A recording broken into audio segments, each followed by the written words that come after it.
psychologist in private practice, and I teach human sexuality at the University of Texas at Austin.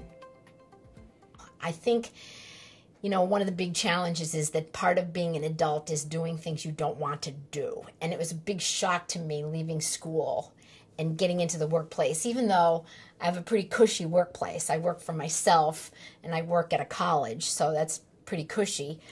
It was still difficult for me to accept the fact that work is all year around. You have to go to work in the summer. You have to go to work right after Christmas. It's huge. You have to stay there all day.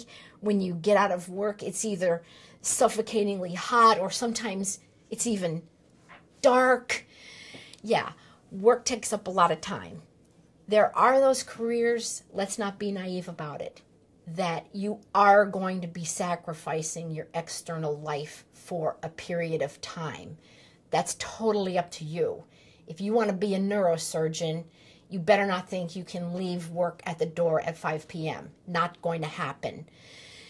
Other careers, you're going to have to sacrifice a few years of your time.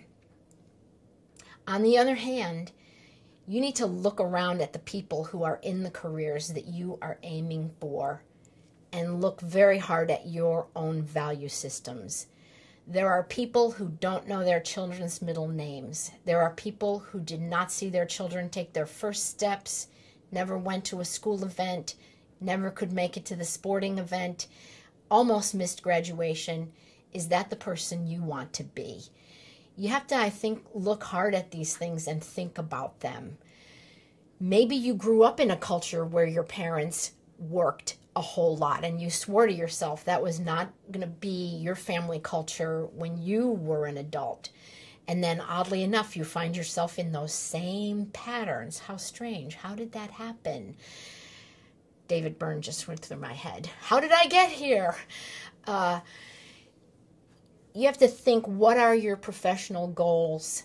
How much outside time are you willing to sacrifice, and for how long? And that's something that needs to be evaluated and reevaluated as time goes by. Maybe now you're thinking, I'm never doing that stuff. 5 o'clock, my workday's over. That's it. In a few years, you have a spouse and a few kids. Things have changed. Your work is very demanding. Travel has been added.